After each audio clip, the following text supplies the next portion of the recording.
Bunny here, and today's video is basically about the airing anime of winter 2021 and basically what I'm watching and what I think about it, so I hope you enjoy.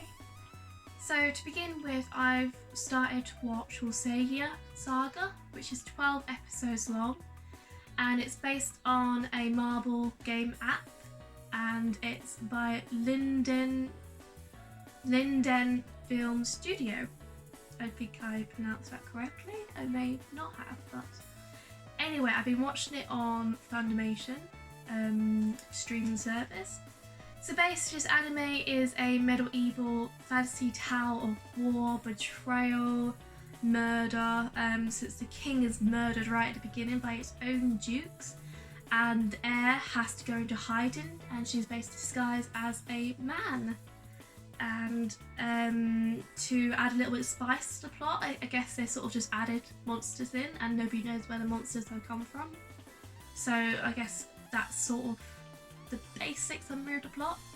I personally find this anime quite generic. It's got a generic storyline, since again it's just a medieval fantasy with a kingdom at war, and the characters I found quite two-dimensional. I don't think there's much depth in them. Saying that, again, I've only watched, I think, 3 episodes so far, so there might be more character development. I'm not entirely sure.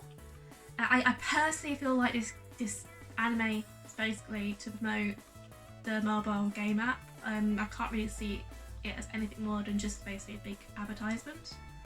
To be honest, I'm gonna drop it, and I find it quite boring. I can't get into it. Again, I think it's just too generic for me. Next anime I've been watching is Scar on the Paratria. I don't know how to pronounce that word. It could also be known as Project Scarred. It's basically a 13 episode long season. It's made by Studio Gohans. The genre is basically action mixed in with little superpowers, because their tattoos basically give them magical powers by the defined beast that are depicted in the tattoos. I've been watching it on Funimation. So the Project Scar contains battles between different groups, sort of like different gangs in a lawless zone in Tokyo. Again, like I've been saying, that the characters have tattoos, and these tattoos give them powers by the divine beast. There's a lot of CGI in this anime, and it's kind of peculiar to watch at first, but I think the more you watch it, the more you get used to the CGI, and it just sort of, I guess, blends in, I suppose. I don't think it's the best CGI out there, but it's not the worst CGI out there either. Again, it's same as Say Saga. I think the storyline's kind of generic in the sense that it's just fights, I suppose, and just trying to protect the people in the lawless zones. So the reason why I sort of kept watching it is because I do enjoy watching the fight scenes. I just find them enjoyable, really, and again, it's very generic at the moment. I think it has some potential to sort of develop a bit further, so I'm interested to see how it all sort of unfolds, but I guess time will tell. So the third anime I've been watching is bottom tier character Tomozaki. So it's 12 episodes long, and it's based on a light novel, and it's done by the studio called Project Number 9. And this anime is basically drama, romance, probably a bit of slice of life involved as well. So basically the summary of the plot line is that it's basically Japan's best player in a video game called Takfam, which is basically like a Super Mario version in this anime. And Tomozaki is basically this Japan's best player, and he lacks social skills, he struggles with everyday life, and he sort of like gives up and accepts his position in the game called life as bottom tier character. And then one day the second highest character in Takfam meets up with him in real life, and she actually goes to his school, and they know each other, so she was quite surprised and sort of embarrassed by it, because she admires Tomozaki in Takfam, and to realise that he's not doing so well in real life kind of makes her want to help in real life. So she basically decides to help him be successful at the game called Life, and by doing this she basically gives little achievements like in games, so every day he has to do a challenge to achieve that achievement and to make him better in life. So what I'm really looking forward to in this anime is seeing how the characters progress, especially Tomozaki. I like seeing how he's going to develop over time, especially if he's trying to prove himself in real life in this anime. I kind of like to see how that's going to develop, see his relationship with his friend, the second top tier character in Takfam. And the art is kind of really nice, I find it quite beautiful. It's good to see the two main characters sort of complete opposites to each other and seeing how they interact, but yet they sort of have sort of level of respect for each other as well. So I'm really enjoying this anime at the moment. I'm going to carry on watching and seeing how it all unfolds.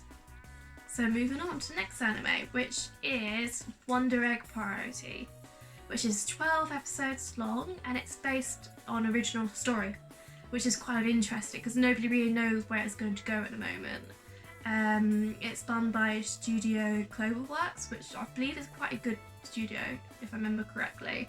And I've been watching it on Funimation. It's like a psychological drama fantasy. It's extremely difficult to explain if you haven't watched it. This anime tries to tackle serious themes like suicide, bullying, self-harm. So this story follows a gal who is left struggling after the suicide of her best friend, and she sort of acquires a Wonder Egg in sort of like abandoned arcade, and that night in her dream she sort of cracks the egg open and it sort of hatches these past traumas and unforgettable events and like innate fears of other people who have committed suicide. And in this dream she has to sort of help them overcome basically and fight off the demons that are basically their past trauma. So I find the concept very unique and interesting, quite engaging, and I find the art really pretty.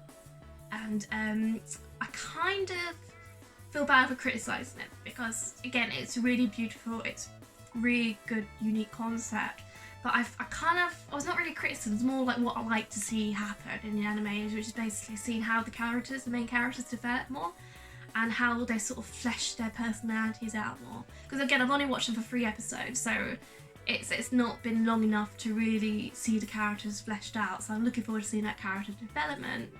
I'm wondering how, again, the story's going to progress, because I watched the first 3 episodes, and both of them, or 3 of them, have been about diving into the dreams and helping to save these people from the past traumas. So I'm wondering if it's going to be basically 13 episodes long of them just, again, diving in different traumas, trying to help them out, or there's going to be like a little twist in it somewhere, but again, it's all original, we don't know where it's going to go, so I guess it's only time will tell with this one. Again, I say it's worth the watch.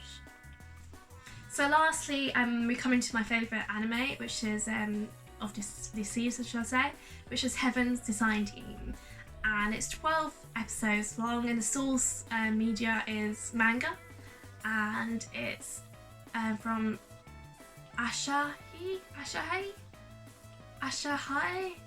Productions. Again, I'm sorry, I can't pronounce things to save my life. And this anime is basically a comedy fantasy anime. And so the synopsis of it is basically like, in the beginning God created the heavens and the earth, and he sought after a variety of animals to populate the planet. However, he thought this was a bit tiresome, so he gave the job over to Heaven's Design Team, these angels, to design the animals of Earth. And I just find it extremely cute. I love animals, I love the cute things, and I like the comedy thrown into it. I just find it is a really just easy anime to watch, so you can just sit back, you sort of forget everything and just sort of engage in just silliness and cuteness. And again, I love how every angel has their own little sort of personalities, and that affects the way they create the animals. So you have this one guy who created a horse, and they say it's a masterpiece, and now he's obsessed with horses, so he's desperate to get unicorns into the Earth, but then they have to the whole story of this episode is basically explaining why unicorns can't be on the world. It's because like their horns have to have loads of energy to grow the horns, so they have to be really dumb, but if they're really dumb they like walk into trees and get into all sort of like trouble, and in the end he sort of designs accidentally the seahorse. So like it's a running theme with him, like all the different type of horses, and for the latest one it was like the horseshoe bat. So I kind of like the connection of sort of the running theme of the horses in it. But also I like how each segment of the anime has is made up sort of explaining real life animals, and also like during the episode you just think like what on earth they're gonna create, like all the criteria they got given by God is like what animal is that gonna be? It sounds like a monster, and then you find out it's a koala bear. Who knew that koala bears basically, when the babies eat mum's poo, to inherit the bacteria in the mother's guts to be able to actually digest their food. I just find that really interesting facts, and again I love animals, so I love finding out interesting facts. I kind of see it's like a, not a documentary as such, but like it's the facts in documentaries that you get over. That's how I see it as, if that makes any sense whatsoever, I don't know. Again, I just love animals, I love the cuteness, I just want something kind of easy going at the moment, especially what's going on in this world. I kind of just want to like take the stress off, so watching cute things is my way out, really. So thank you for watching this episode. I hope you enjoyed my 5 anime I've been watching in winter 21, and please tell me what you've really enjoyed watching this season, because again I'm looking for more anime to watch, or if I've missed out a really amazing season, please do let me know. Like and subscribe if you enjoyed these videos, and hopefully see you next time. Bye bye.